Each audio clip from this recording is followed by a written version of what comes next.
You know, when I think of when I go as far as back as Beethoven, and you know, what the fuck was his real name? It was Beethoven. Ludwig von Beethoven. Ludwig von Beethoven. Didn't he have like a nickname? Yeah, Ludi. It wasn't like hey Ludi. He always had Ludes. Luda. It wasn't like He was off the Ludes, bro. oh no, his You movie think he really his thing was composed Amadeus. No, But that's Amadeus Mozart.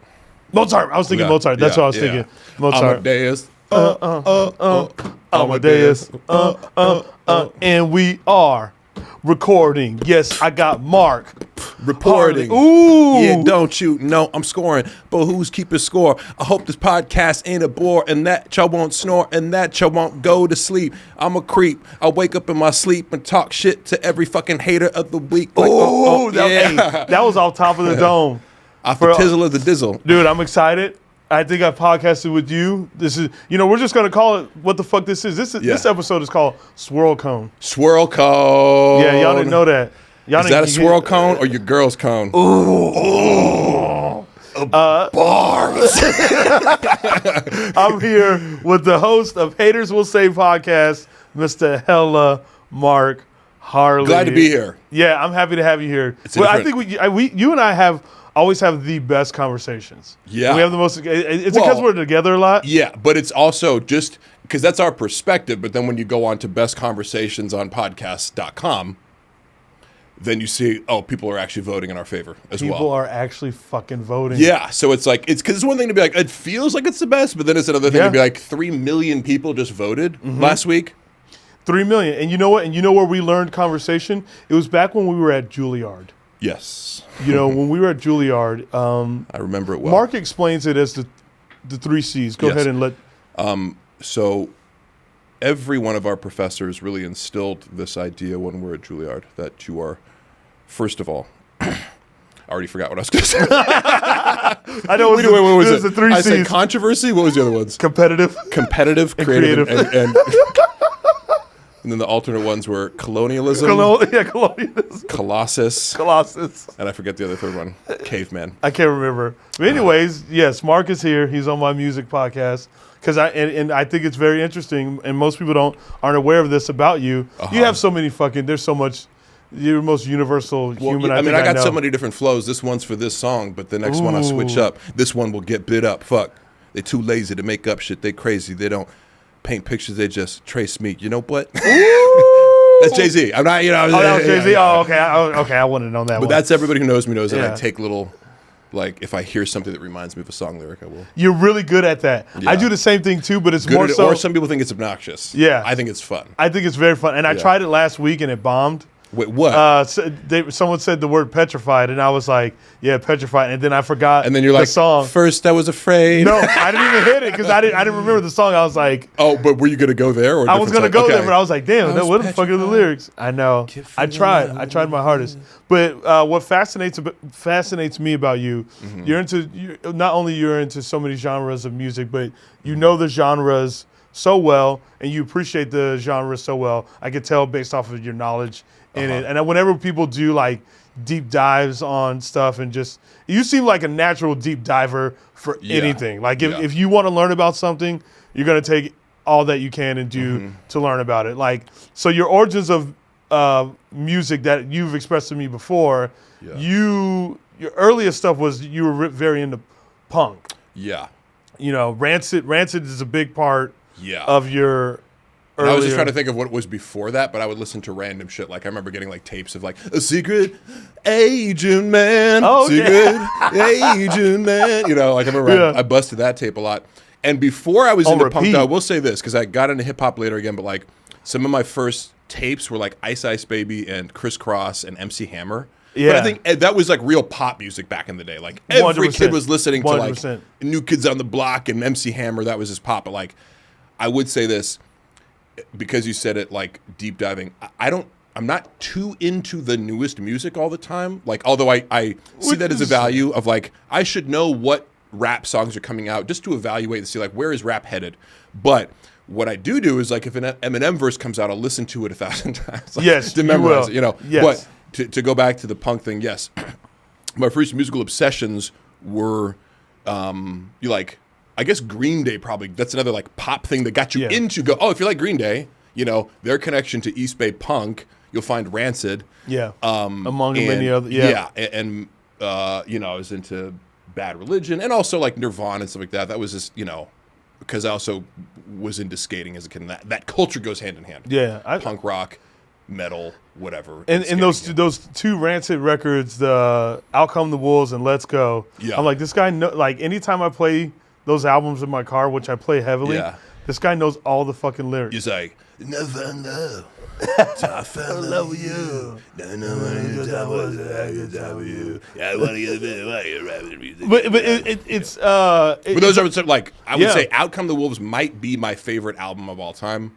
I'm not sure exactly how to measure that. We already answered one of my questions. Oh, okay. Well, I can answer other ones too. But no, that's fair. We could go on that. At least with like spins, you know what I mean? It's like, what's the record that you've played the most in your life, and also the most all the way through too? Because like Rancid is one, and every person I've shown it to, it's another interesting little like side note, because they go, punk as a genre is specific, and a lot of people like, I remember I'd have friends who'd be like, oh, you listen to that punk shit? It's like, but because Rancid is so melodic, and that album specifically is so well produced, and especially melodic even for Rancid, because they even put out shit after that was kind of like more grungy, less produced, more lo-fi, like that album just has an effect on people. So I've like shown it to people like, wow, this is really good. It's really even really people who don't have any album. You know, interest in punk rock. I think it's like an amazing, moving album. So. Yeah, and I think you know what, that's fair to say, because I think that'd be an album like if you knew someone just wasn't so interested in punk. I think that's a way to ease. I think Rancid would be that Out Come the Wolves album specifically would be a way to ease people into it. It's like, check this out. Right, because it has the full spectrum of emotions in it, too. It has, like, love and heartbreak and, like, hype and this and that and, like, storytelling and, like, poetry. And then you, like, see, obviously, what, you know, the guys from Rancid look like. You see the shirts they're wearing in the videos. And then you're like, oh, okay, they're wearing a, you know, such and such shirt. Then why don't I look up this band, too? Yeah. Because it's like, I like this band already. You know, look at, like, I mean, they're just OGs. It's dope to, like, to see when you get into that world. But I think it's a perfect intro for people that don't necessarily, when they look at punk and they go, oh, I don't know about that. Right. Listen to that album. Yeah. Is it a mishmash of noise? Well, if it is, and any like, you know, sure, a metal band or anything that's like really loud and fast paced can seem or really be like just a cacophony, you know, of sound, like a big blend that just hits you and it's like not pleasant. But I would just say, like, when I listen for music, what's the real question? Is it giving you an emotion, right? And like that whole album just gives me like it feels like it's telling a story. And I also love albums that feel like they're expressing something sort of cinematic, because it takes you like the tracks are arranged in such a way that even if it's not deliberately conceptual, it's arranged in such an intelligent way that it feels like an emotional journey. Yeah. You know? And then on top of that, also, you know, not only it being a great album, but it takes you back to the time to where you know exactly where you heard it. Yeah. You know exact like state of mind that you were in. Yeah. You know, when you first heard that album. Yeah. And to me it's such a timeless album, because you listen to it now and it feels like it came out like a week ago or something. Yes. Yeah. It never feels like it's like, oh, you know, the markers that we use to define, you know, oh, this sounds like 80s synth pop or something like that. And I think the best of any genre does kind of like transcend to a degree. And then like the imitators or like the lesser quality, you know, like you can have a hit song, but like 20 years later, it sounds cheesy or something. Yeah. And I would agree that Out Come the Wolves just feels melodic and authentic. I guess that's another thing. Yeah, 100%. Highly, highly authentic. So where did music come into your life? Like, how did it get there?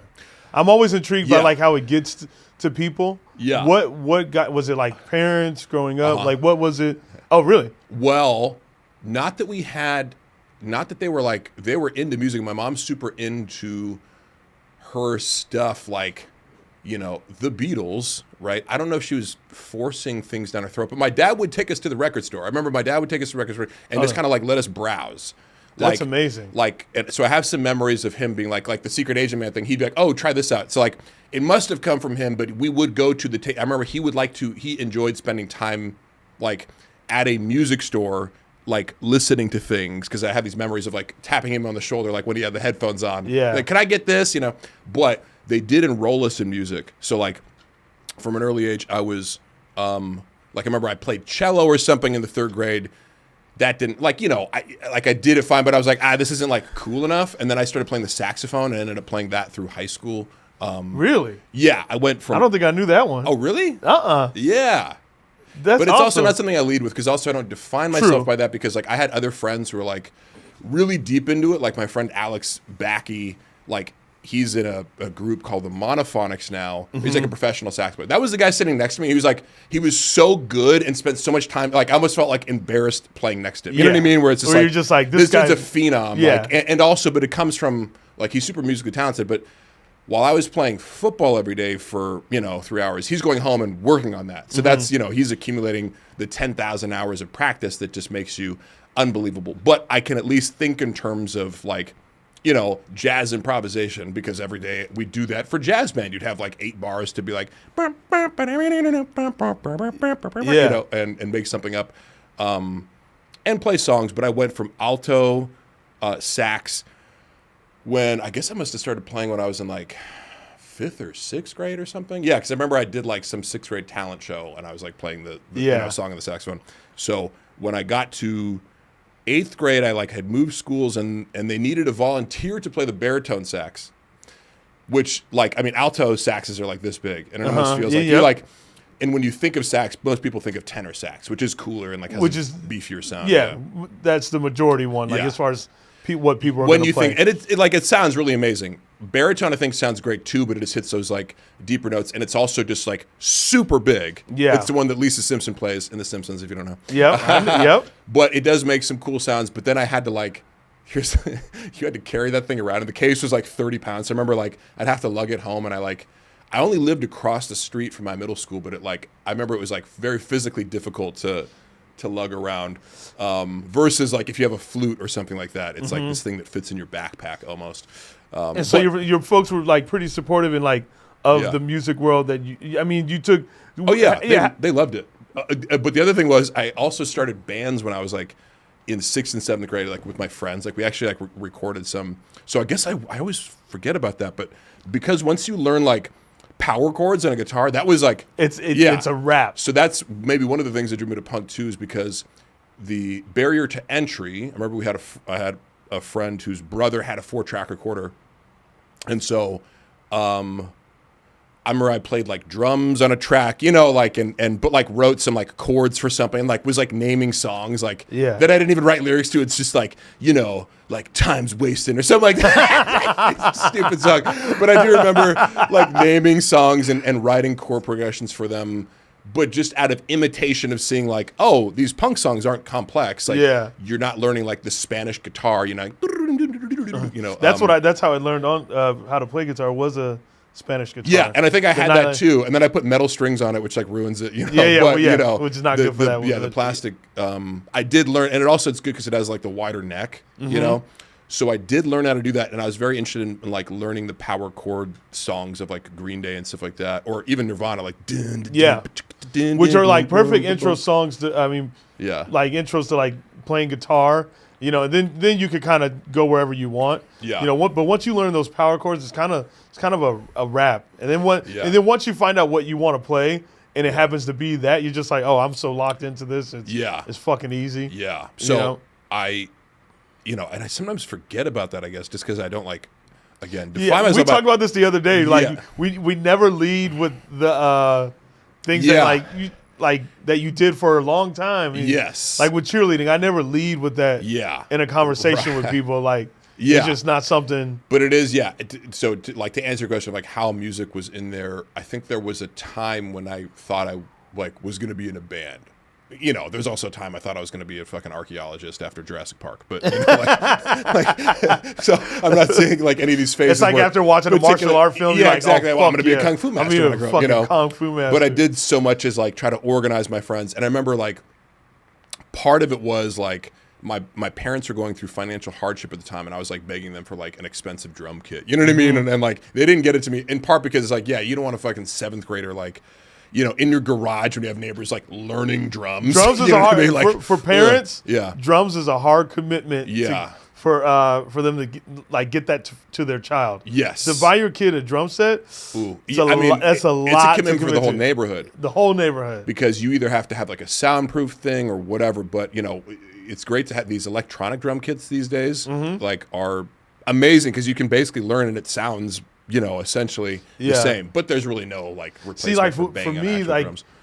when I think about it, drums is when I listen to songs, drums are probably the things that I hear the most, and that's what I always wanted to learn, always wanted to play. Yeah. But guitar was just easier to get a hold of. I do want to fucking. I'm trying. You know, I'll get behind a kid. Yeah. You know, I'm not the best, but I do try because I think I don't know. There's just something about beating the fuck out of those things that I think and is it gives just you fascinating. respect for like the most. I mean, even just because you're like you could potentially be doing 4 different beats at like you know you're doing eighth notes, quarter notes. You know, boom, like when you see these guys doing all 4 things at once with like the coolness of it, of just like the relaxation of like they're not like struggling. You know, it's like because even you could go like doing this. Yeah, that's the basics, right? 1, 2, 3, 4. But even doing that, you're like. It's one thing to like sound that like, oh, this sounds cool when I'm doing it in my head. Then you do it on an actual kit and you're like, ooh, that sounds, even though I'm hitting the notes, it just sounds like that versus like, you know, like you can make it sound cool because you're putting your like relaxed little, you know, spin on it. So like a professional drummer making something seem effortless is beyond just hitting the notes in time, which they do, but it's like, you know, they elevate it by matching the other music that's going on and making it seem effortless. Okay, so then with listening to all that punk and learning saxophone and learning guitar, drums, were you also listening to hip hop at the same time, or were you one of those where you were like, "Oh no, I this is rejected it"? hip hop. Yeah, like I was like not into rap, and my thinking on it at the time was like, "This shit's whack." Like, you know, it just didn't relate with me. You know what I mean? Punk music and the skate music and like them talking about, you know, at the time actually when I got really into punk, like. My family's house was foreclosed and like they're talking about things that you relate to. You're like, yeah, I feel like a punk. I feel like I got nowhere to go. I feel like I'm lost, or I feel like I'm a loner, or like whatever. It just like I related to the idea of being hardcore. I like because the aesthetic is like cut your pants. You can wear the same shit every day. Like, and people were, you know, like I like it's non-materialistic, and so I related to that more than people like. To me, like hip hop was a celebration of materialism that now I understand the general culture and think it cool in a whole different way. But at the time, it was like, yeah, I don't have a lot of shit, so like that speaks to me. I completely agree with you on that, because I feel like that for my self growing up, we didn't grow up in like the hood. We grew up in. We were poor. Yeah. We grew up in poor neighborhoods, but it's Arizona. Yeah. You know? Yeah. So it's a different type of, that was why I didn't necessarily connect with hip hop either, because it wasn't it's a different culture. Yeah. Different culture than what I was like used to, but the punk, all that like made sense. And it made sense to just how I grew up. Whereas hip hop is just, but I always loved, I always got behind West Coast hip hop. Yeah. Because I thought there was something like fun to it that I thought was like dope and like smooth and and I knew I must have Snoop. Yeah. And that's my favorite rapper. Oh, yeah. Well, I remember actually, so I had this neighbor when I was living in Claremont going in, like doing punk music, and he would show me these albums, and I remember being like, like, you know, but it was younger than 7th grade. So let's say I was in 5th grade or something. But he was like, and I think this timing works out because I graduated like 7th grade in 96. Did Doggy Style come out in 94? We'll have to check on that. But I remember think so. I think Doggy Style 94, 95. Yeah. So what year? 93. Okay. 93. Right. It would have been like let's say I was in 4th, 5th grade, and my friend who was like a few years older than me, this neighbor, showed me even like the album cover. I was like, like it felt like you were looking at a cover of a porno or something, because I've never seen an album cover with like the like it's like a dog that has the girl's thong out and all like pull it up. It seemed very. I was like, I felt like if I got caught looking at this, I'd be in trouble or something. You know what I mean?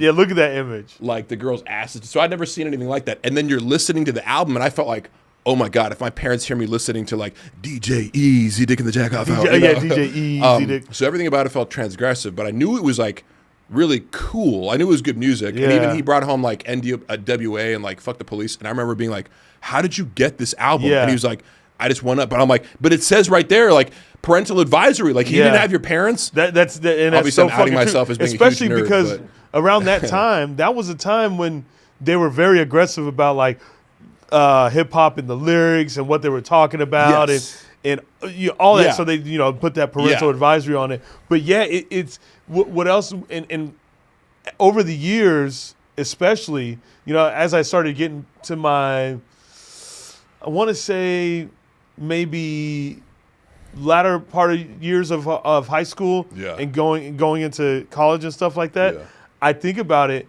and I realized the connection to punk and hip hop, how much, they were talking about the same things. Yes, like Black Flag was singing about, not fucking with the police either. Yes, yeah, exactly. That's a really good point, that there's this transgressive, counterculture element, pushback against conservative culture that's inherent to both punk and hip hop. But at the time, hearing like the aggressiveness and the clarity of a song like "Fuck the Police," like I remember just having this feeling like I'm gonna get in trouble for listening to this, and wondering like, oh, wait, you can actually make, like, they're not gonna arrest you for making, you have no concept of like, you have freedom no of speech. But even then, like, they didn't have freedom of speech because they were actually trying, people were trying to silence them and prevent them from playing, and there was legitimately a big uproar. I just wasn't aware of what was actually happening with NWA in the news and stuff like that. But all those, we didn't have the access that we have now to really understand that. And it just wasn't like,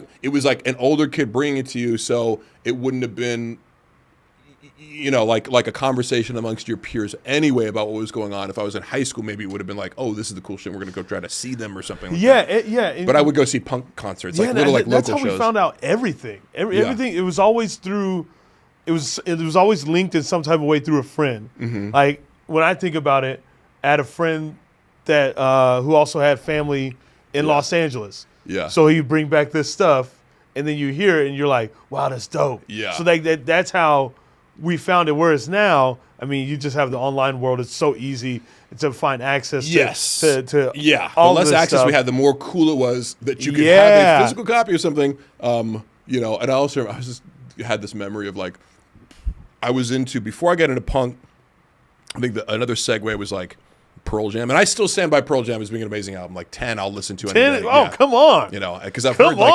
some people try to tell me Pearl Jam isn't good, like music snobs, like Pearl Jam sucks. I'm like, but they don't. But they don't. They sell out arenas all the fucking time. And not only that, like because popularity is one measure, which you could legitimately argue, but the other measure to me would be like, they seemingly, and I don't know the whole history of grunge, but it's like, weren't they at the forefront of this entire music style? You know what I mean? Like from the Northwest. And I just, again, think it's very like, meaningful music. So I remember I liked Pearl Jam, and I remember buying tickets to the concert in that carnival when they were going against Ticketmaster. And like, you had to like call in like over and over and over again to get the chance to like get the ticket, and then you had to show up like with the wristband that they sent. Like, it was like this weird like 3-step process just to get tickets. But like, that started with calling in, and then they gave you some number or something that you could like redeem just for 2 tickets for each person. And like, we were trying to go in a group, and I remember I ended up giving my ticket to somebody else who like really wanted to go because I broke my ankle from skateboarding.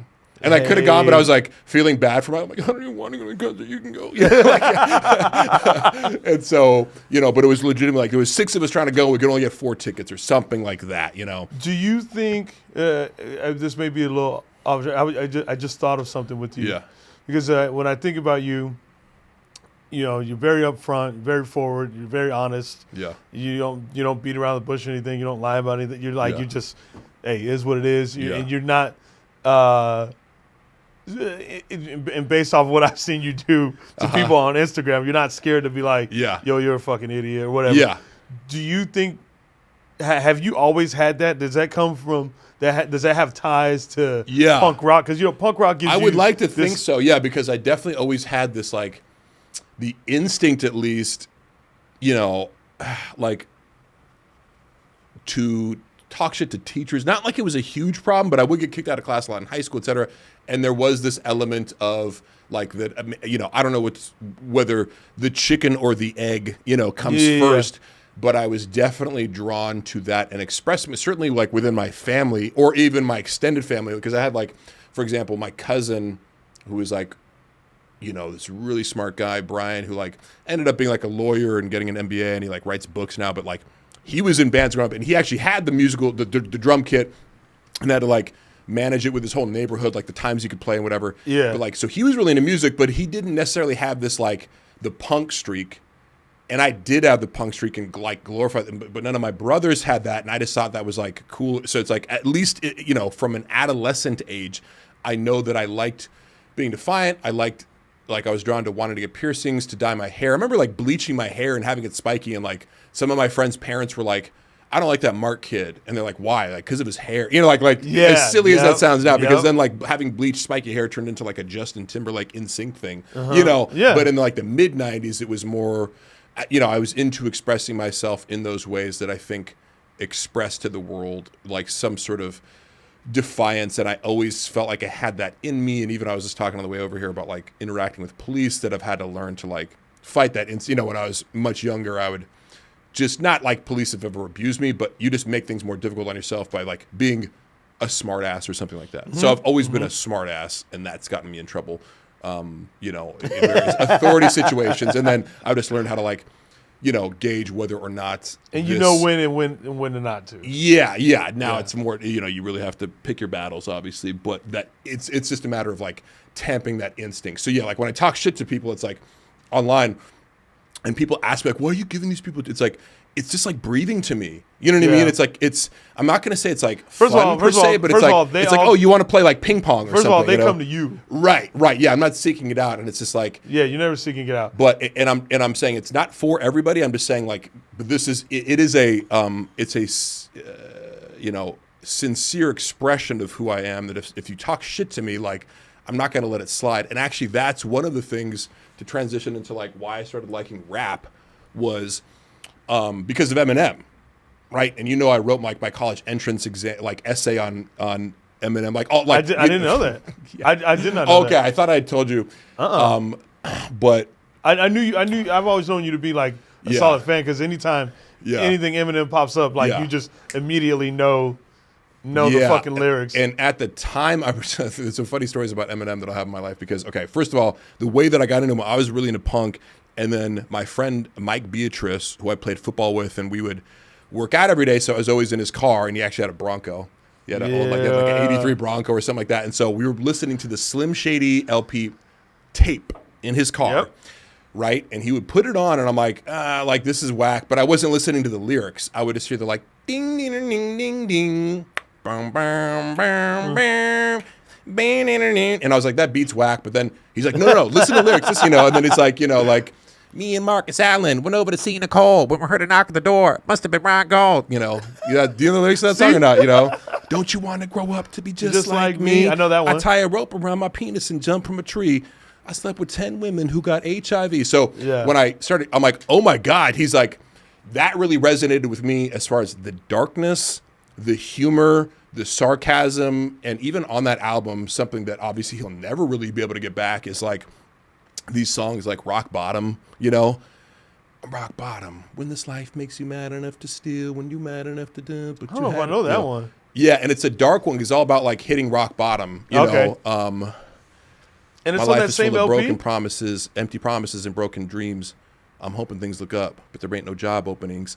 It's a whole really dark song, but it's like only he could have written that at that time. He can't write that ever again. You know what I mean? Yeah. So as much as I give him credit for like continuing to make incredible creative expressions within his life circumstances, the reason I love the Slim Shady LP so much is because there's so much like legit darkness and humor, but like listen to Rock Bottom and you're just like, whoa, that's coming from a very real place of like, this guy is hopeless. I love how vulnerable Eminem is, and I think that's why so many people can connect with that. Yeah. And he's very open. He was very open and always has been very open about everything in his life. Yes. That's why I always think it's funny when people try to battle him. Yeah. They'll say the same things about him. Yeah. Meanwhile, he could say so much about you. Yeah. In any of his verses. It's really funny and watching Nick it's Cannon. always unique. Yeah. You know, and it's when like Nick Cannon came out against him, like he dropped like 5 songs with like all these collaborators, and I was like, there's not one memorable line.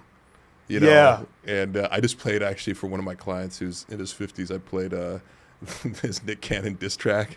Oh. yeah, Dre, sick track, perfect way to get back. Yeah, you know that one, the warning shot. No, it was against Mariah, but he brought in Nick Cannon. Yes, I know that one. Yes, Nick Cannon, shut the fuck up before I knock your punk ass out. Like something like that, where it's. I mean, it's just a devastating song because she accuses, like, it's in response to why you so obsessed with which I love that song. Yeah. And then she like denied it was about him, but it's like clearly him like rapping like with a goatee and then gets hit by a bus in the end. Yeah. It's such a good diss song, but he brings Nick Cannon into it, and because they were married at the time. Yeah. Ever since then, yeah, that'd be a rough one, like getting dragged into fucking beef with between Eminem and Mariah. If I was Carey, a fucking if I was man, you're on your own, in Mariah. my situation, I'd be like, hey, Mariah. Hey, it's been real. Hey, I'm by your side, but you said it. You got this. I wonder if she told him to do it, or he probably was just sticking by her. Yeah, which is fair. But the which songs, is like I respect. Yeah, the songs. He did release a diss at the time that was like atrocious. It was like, oh, once upon a time in like in that style. I forget exactly what it was, but it was just like so toothless. And then he put out these songs recently. I forget exactly. This is Nick Cannon. Yeah, I think it was because he probably like. Eminem won't make a song about you, but he might, like, unless it's a real diss, but he just, like, will mention, like, Mariah or Nick Cannon, like, as a punchline. And so it's like he mentioned Nick Cannon as a punchline, I think, and then Nick Cannon, like, rattled off, like, 4 songs. And they were all, like, it was just like, what do you remember? I mean, that's why, always come back to Eminem. Shoot, dog. Shoot or shoot, yeah. He was shooting some blanks. So. It is, I mean, that's the thing of I guess that's what works in his favor is just being, and that this is anybody in life in general. If you're so honest and upfront about who you are, in that song, it's so hard to use anything against you because it's like, bitch, I already said that. Right. Everyone knows that. Do you know what he did in the warning shot? That's specifically that. Who? Eminem. No. And he talks about how he fucked Mariah, and he's like, when your stomach started, or he goes, because I nutted early and ejaculated prematurely, and your stomach started curling, like, remember when I busted all over your belly and ejaculated early and da-da-da-da-da. But he talks about, like, basically, like, premature, and he goes, if I'm embarrassing me, then I'm embarrassing you, Yeah. So, but he did exactly that, where he's like, oh, the only thing you could say is that he's like, yeah, I fucked you, and I came early. Like, so you think I'd just, like, throw that out there if it wasn't real because she was denying that they had sex? And so he, like, threw out all these details and put her own voice that, she recorded at his studio, like, from a session. I don't know if like, you could, and he, like, cuts it into the song, like, superhero, and it's her voice. And then it ends with, like, her, like, riffing, like, in a studio session, and then saying, like, cut the tape, knife it, something like that. But it was, like, evidence of, like, oh, we never met before, because your song was, like, I live here and you live there, and I've never, like, hung out with you and this and that. But yeah, in the process of that, he's totally willing, just like an 8 Mile or whatever exaggerates that, but I think all of his work is riddled with that stuff, and it just gives everything he says against other people more legitimacy because he's not coming at it from an egotistical or narcissistic place. Or even when he was, I mean, I love some of his work, like 2 songs where he goes on Recovery. He goes, the song, is anybody out there? I feel like I'm talking to myself. Do you remember that one? I think it might have been the first track, but he talks about how he almost went at Kanye. That was and Lil Wayne, he's when, almost made a song. This and Lil Wayne, like I was jealous of him because of the attention that I was getting, because of the attention he was getting. He was spitting and I wasn't. Thank God that I didn't. I would have had my ass handed to me, and I knew it. But proof isn't here to see me through it.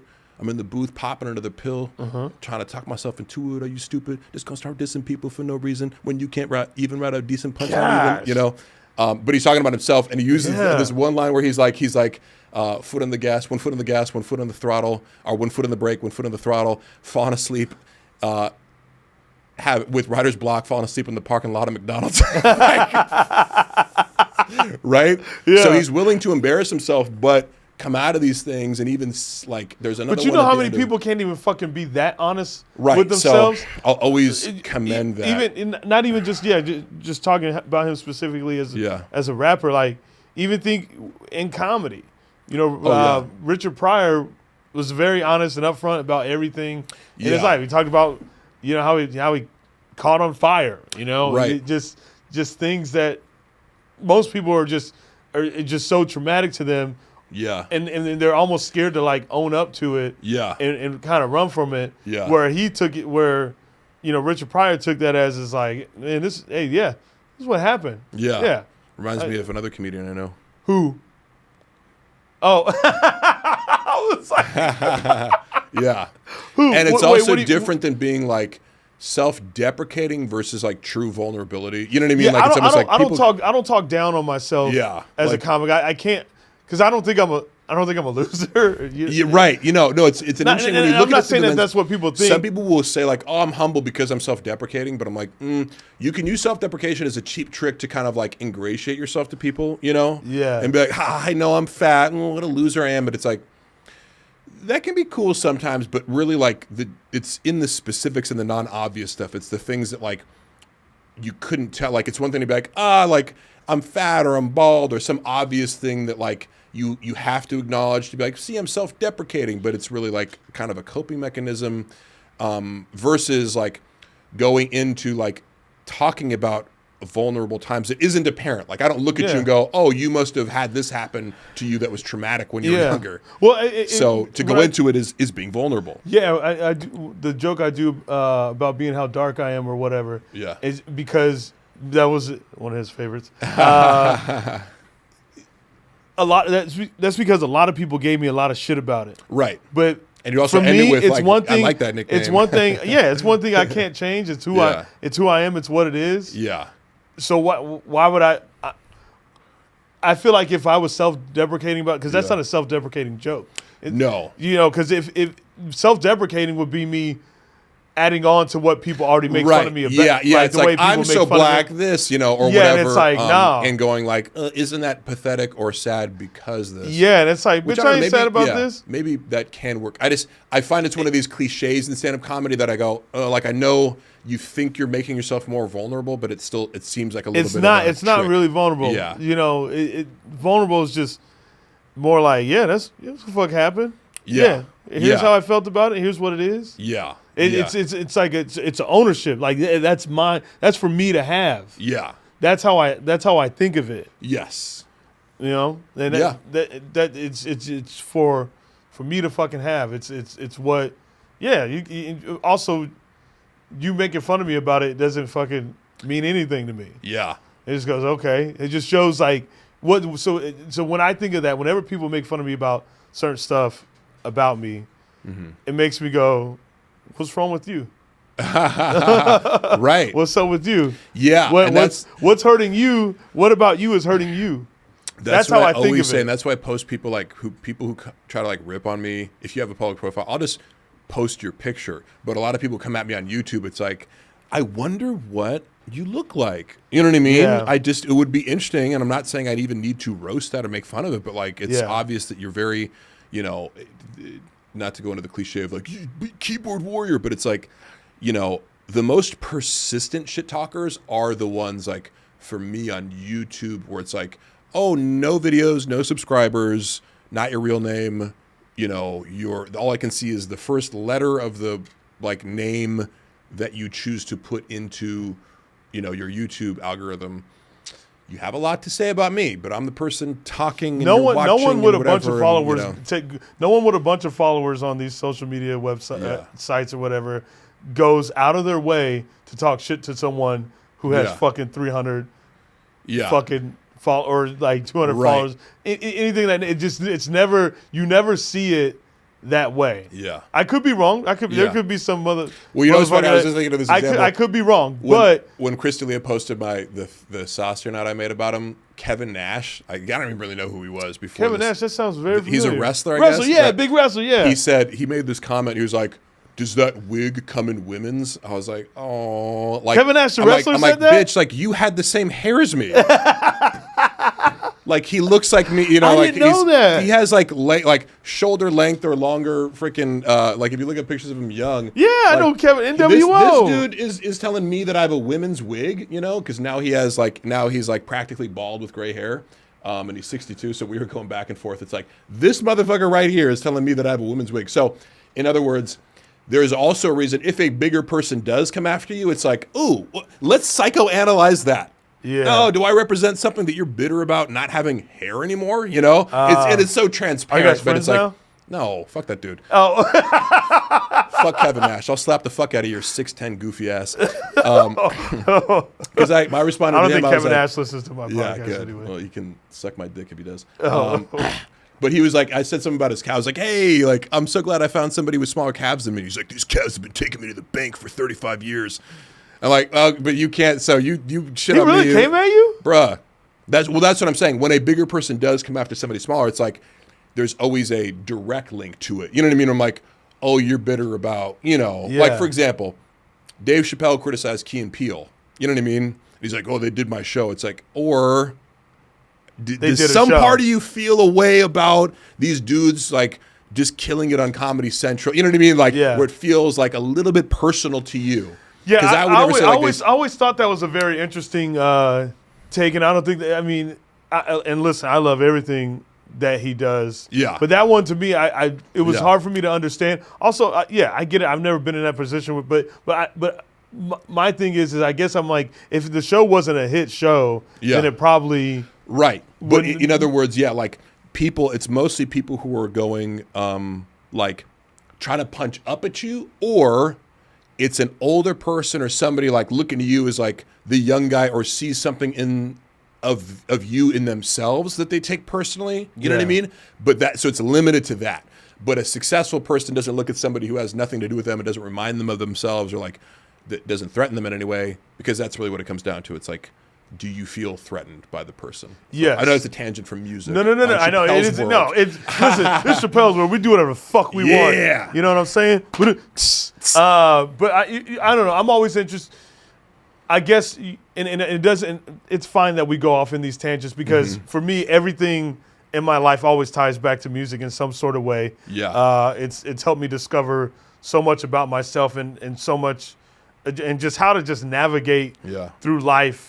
Yeah. Smoothly. Yeah. Because life is fucking tough. Yeah. And I fucking get it, you know. But also, it's helped me not have insecurities about myself. It's helped me drop a lot of that. It's helped me just say, it's helped me easily go fuck you and fucking move on.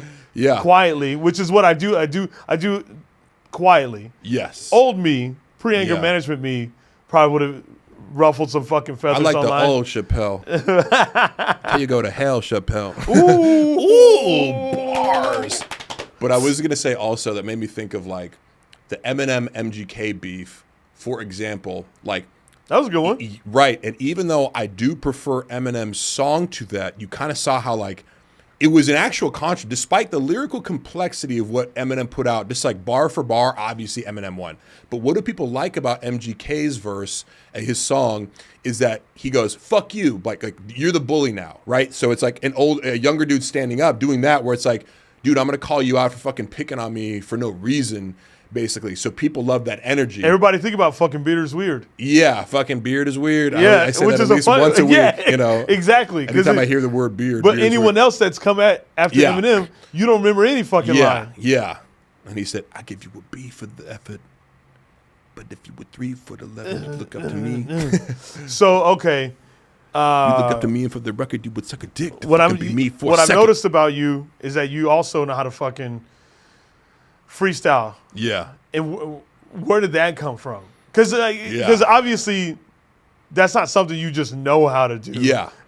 I mean, you probably just organically, and let me know if I'm wrong, organically just, evolved into just knowing how to do it. Yeah, you have to practice it. Like that's really the thing is like, you know, we always joke around and do it, but it's like there are some fundamentals that we, and I've tried to convey them to you where it's like it's not so much about. Anyway, I'll go into that in a second. The actual origin of like when I started doing that was with my friend Mike, who's into rap, and we would like, you know, what's funny is his little brother, Il Nicky, is like this legit hip hop artist now. He makes some really interesting music. Sounds familiar.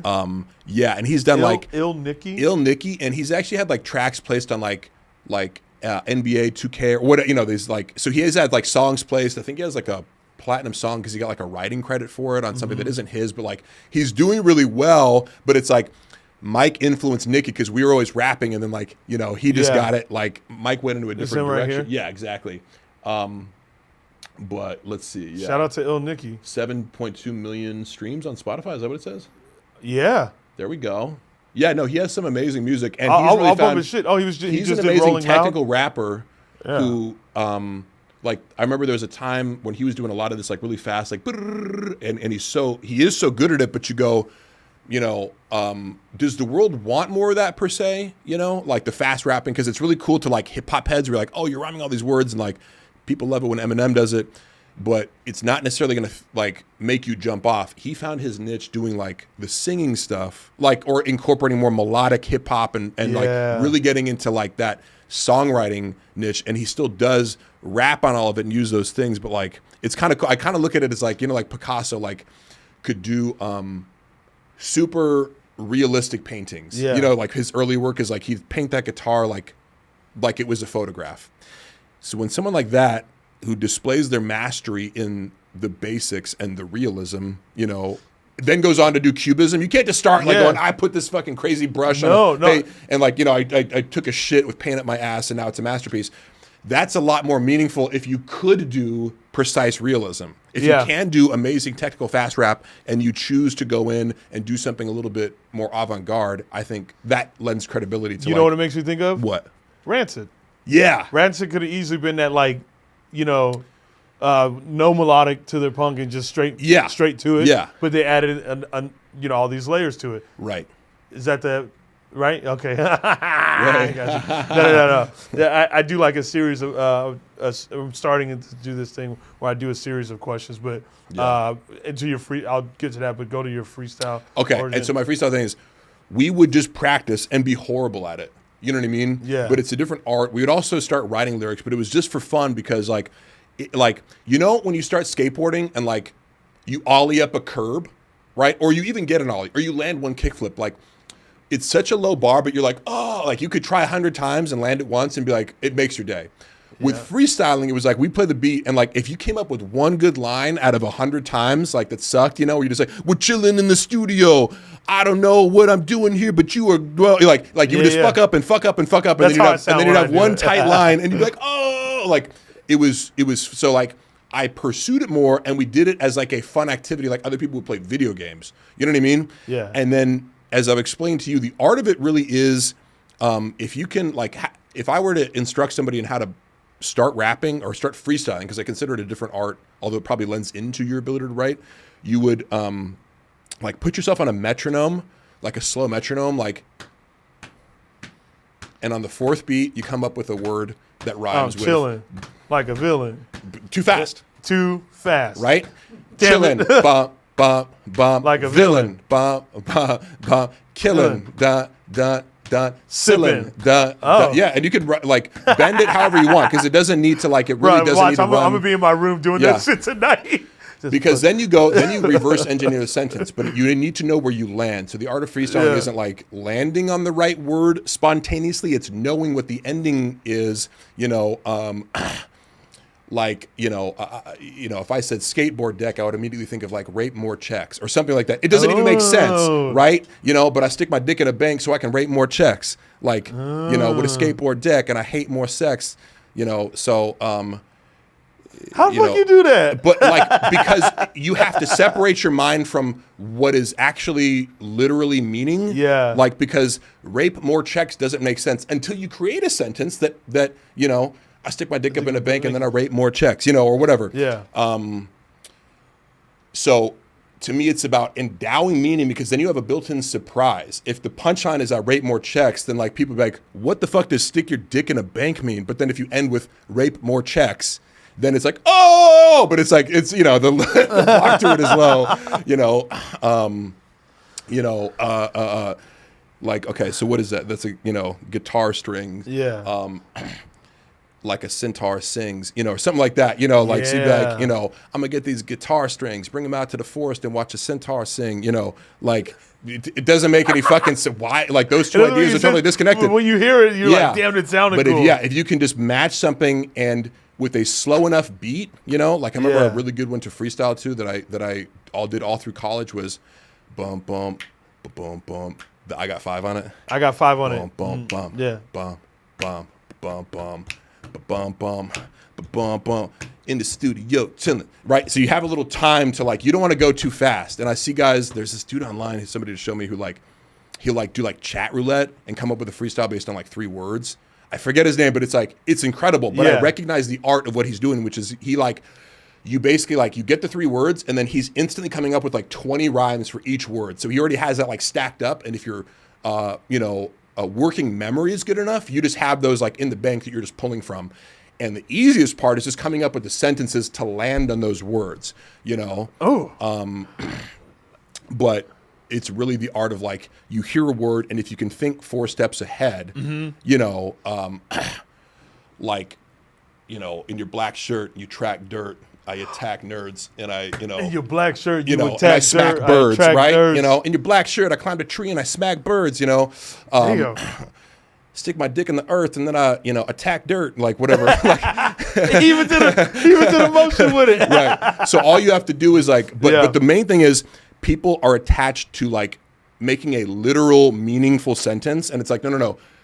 Like, listen to when Eminem. You told me, you're like, just talk. Right. And it, like, if the less sensical it makes, the better, because like a good joke, if you can lead people this way and have them swing them over this way, you know, and I think that's what Eminem does so well, is like the images that he creates, you know, by rhyming the crazy stuff, it creates a picture in your head that's really crazy. And then it just boom. Yeah, you know, so you're getting like, when you're listening to him versus somebody, now I like Logic, but like, that's an example of a really technical rapper that I feel like doesn't create as many images as in my head, because everything's like, you know,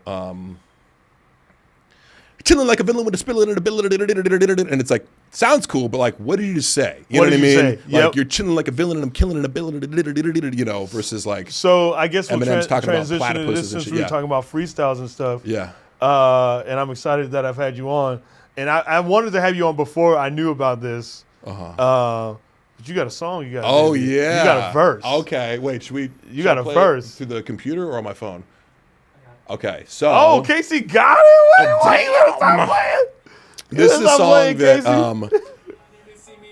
This is Lil Brows. We started over again. So yeah, go ahead and explain what you did, and then Lil Brows approached me about, you know, he's like, hey man, I want to do a song for Haters Will Say. I'm like, of course, because I really like Lil Brows. I think he's an incredible rapper. Incredible. You know, he's I love his good. Fireboy freestyle. Yes. Lil Brows, but I call you the Fireboy. Because everything that I touch, Fireboy. I was the one with the cannon, the gas, and the pump, and the taking, the thick of the lighter boy. Ooh, I was the one with the vision.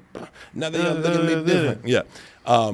So, and also watching him in person, like his writing in real time, like how he does that. Like if you give him a word, like he can riff off punchlines, like it's, you know. Yeah. But he does. That's how a professional works. I would love to see him really at work. Yeah. Like, and even just like he like sent me like little clips of the beat. He's like, don't pay attention to what I'm doing, but he was just like, he's like, do this beat or that beat, and to each beat he was like throwing out like random, like off the top of his head, but I'm like, it sounds like you're forming that song right now. You know, like the punchlines are actually really good, even though you're just going completely off the top of the head. So when you're that good, I think the freestyle and the actual writing kind of like merge. So you're like writing legit shit in real time versus just kind of like making this trick of like, you know, and I talked to a cat and he carried a bat, like, which is cool, you know, but it's like, you're like, because the bar's low, but when you're as good as he is, those two things merge and you're like freestyling legit rhymes in real time to a beat.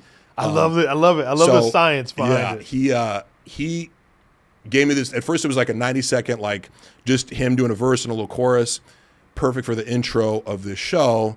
And then he asked if I would want to, get on one too, just for the Thick Boy album. I'm like, fuck yeah. So, and I wanted to do something a little fun. I'm like, I don't want to make it too complicated.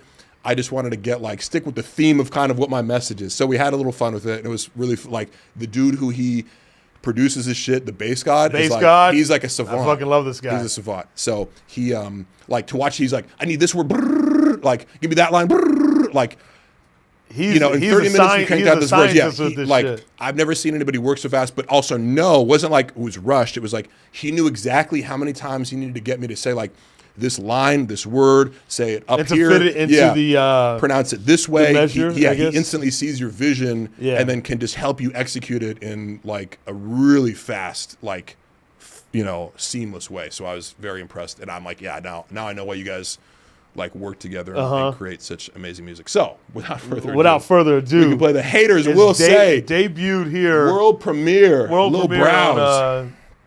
I was like, what the fuck? Yeah, that's Chappelle's World. What show are we on again? Go ahead. Hit it, Casey. Haters gonna say a lot of things, trying to get a rise out of me. Haters will talk shit online and then see me in person and say that they proud of me. Wait, did you just say you proud of me? Dog, this shit too much to handle. I am not kidding, they really all get in their feelings. I'll give you examples he look like a lion on creatine, like he microdosing L-theanine, like he was in prison or quarantine. Looks like Joe Rogan from Wolverine. Plus I heard he roll with the thick boy, probably got fillers in his lip, boy. His new podcast ain't it, but I'ma still watch that shit, boy. Like, why is he even that big? Like, why is he even that jack? He looking like Dr. Bounty Hunter hunting for crack, man. His shit is whack. I'm gonna go on his post and drop comments from morning till late in the day. I don't really like what he said. That sounds like something that haters would say. Haters will say, haters will say, haters will say anything. Every day, just to make sure you don't chase your dream. They gonna go, stay, so say anything you want to be. Haters will say, haters will say, haters will say anything. Haters will say, haters will say, haters will say anything. Every day, just to make sure you don't chase your dreams. They gonna go, I'm gonna stay, so say anything you want to me. Haters will say, haters will say, haters will say anything. Haters will say I ain't natural. Y'all can get fucked with a spatula. Then watch me catapult off of the handle, hit a triple backflip and land on your sandy vagina like damn. Bro, I was only just kidding. I'm really just pissed that you're winning. Sitting in mommy's converted garage while I'm binging on Cheetos just spinning. Fucking hate this juiced up douchebag. Haters will say they're not triggered by a man who just keeps getting bigger. Whether we talking hypertrophy or my IG or the size of my dick or whatever, you need to convince yourself that you're not an incel who should kill yourself. That your actions online are a yell for help till the therapist gets you to just hold that out. What's that smell? Me winning, bitch.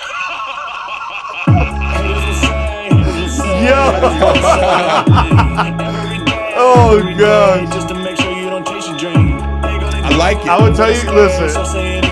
Until the therapist gets there, just hold that L. Hold that L. Gosh. Hold it real That's tight. fucking Just amazing. squeeze that L, haters. Yeah, just squeeze onto it, hold on to it. Snuggle up to it. Hold like a teddy bear. No, see, listen. That's fucking fire. Yeah. I knew you had it in you. What's I knew you had it in you. Yeah, we might have to do it again, Might have to do a whole Lil Browns Mark Harley mixtape. I don't know what's in the cards. I don't know how busy it is. Honestly, that'd be dope. Yeah. Because hearing you flow is I don't know, you're very locked into the beat. It sounds natural, sounds organic. Yeah. Doesn't sound weird out of there. Thank you. You know what I mean? Like some people something I've worked on, yeah. I'm trying to think about. Well, I don't think I would have been able to make it sound that good. I would have been.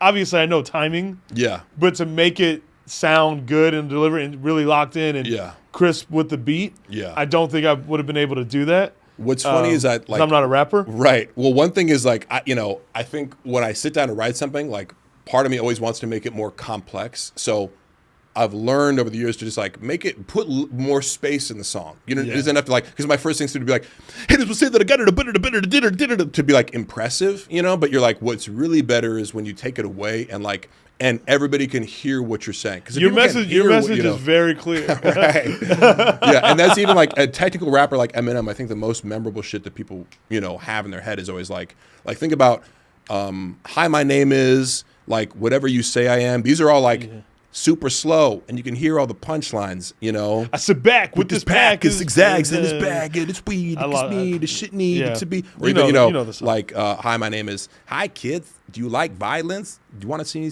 you know? But part of his gift is his percussive ability to be like, he's not saying, hi, kids, do you like violence? He's like, hi, kids, do you like violence? Upon it seemed to stick 9-inch nail to each one almost of my as if he's bits. like actually talking to. Yeah, but also like the yeah. percussiveness of Yeah. like, he cuts off all his sounds, like, hi, kids, do you like violence? Oh, got it. Yeah, that's what you you're know? trying to say. Because kids shouldn't rhyme with violence. Yeah.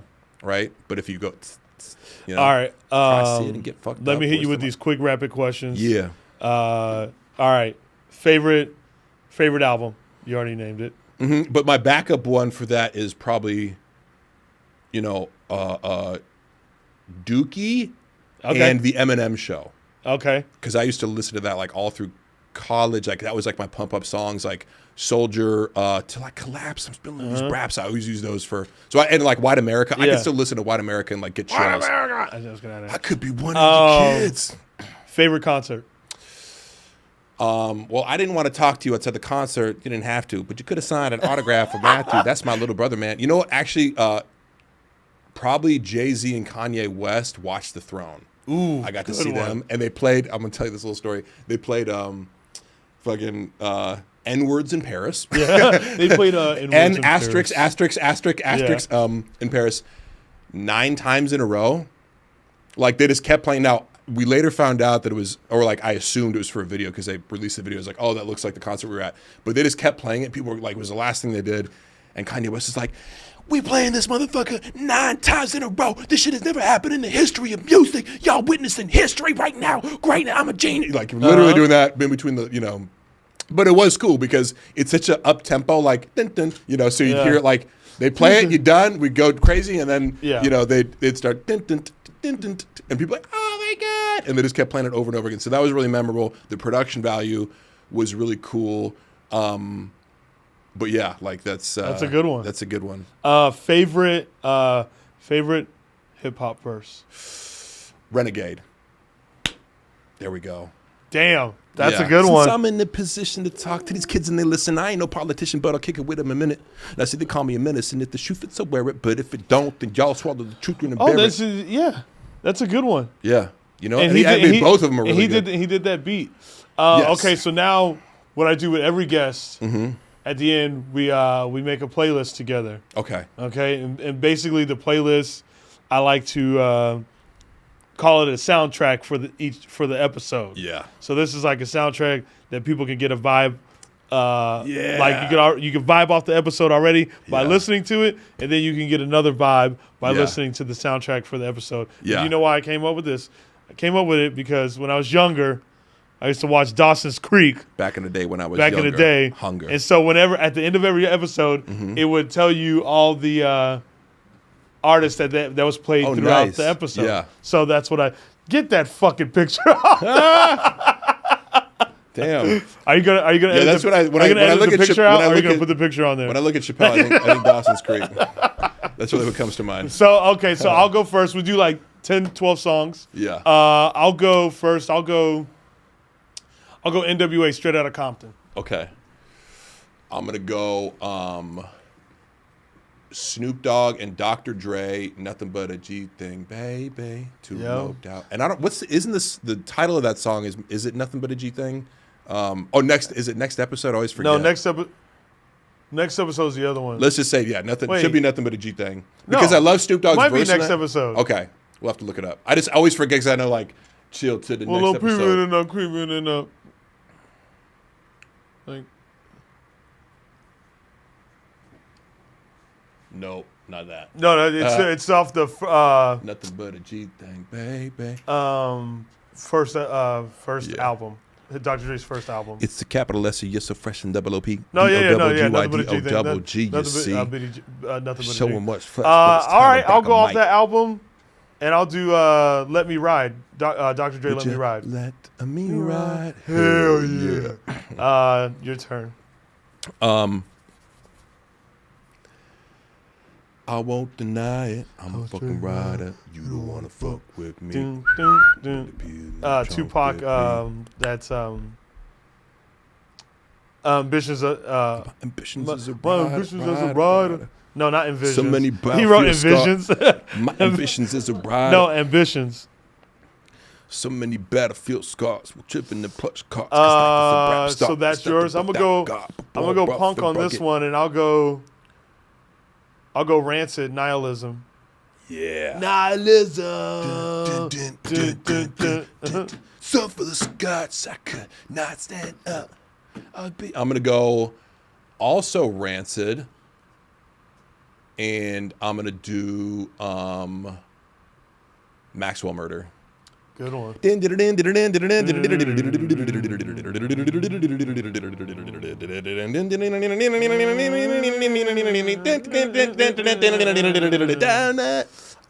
wouldn't get in that bass solo? I know, yeah, you did the whole damn thing. Sounded just like it. I'll do, since you mentioned Green Day, I'll do Green Day Jaded. I'll do that one. Okay. I'm going to do Eminem. Is the song just like, I forget what the name of the song is, but it's like, I think it's Just Like Me. Does it feel so empty? No. It's Role Model. That's what it is. Yeah. Me and Marcus Allen went over to see Nicole when we heard her knock at the door. It must have been Ron Gold. We jumped behind the door, put the orgy on hold, killed them both, and smeared blood on the white Bronco. Let me think of, I'll do one of my favorite Eminem verses. It's not an Eminem. It's not an Eminem song, but I'll do 50 Cent "Patiently Waiting." Oh yeah, because I've been patiently waiting to make it through all the hating, debating, whether or not you could even weather the storm. Yeah. Save you the opportunity. How many is that, Casey? They think they're crazy, but they ain't crazy. Faces, basically. That's 9. Okay. We'll do 2 more. Okay, let me think of a contemporary. He wrote Mariah. You know what? I don't give a fuck. I'll throw a Nick Cannon song on there. I do like some Nick Cannon songs. Do you? Okay, I was gonna do a what I want to do is this coming to my mind, especially because Chris D'Elia is on it, and he just sent me a bunch of Sorry Strong Guy merch. Is Homicide by Eminem and Logic. Ooh. Yeah. Oh yeah. Like Jay-Z, jig is up. You fuckers that didn't write anything are getting washed. Look like bathing. Four-door Ford. Harrison Ford. Gosh, let me Blapkins, think. napkins. Dawson's Creek. I don't even know who sings that. Who sings that damn intro? Gosh, I don't want to wait. What's her? For our lives to be over. Who is it? No, I know Kelly Clarkson. We should reenact this intro for the show. I'll do that.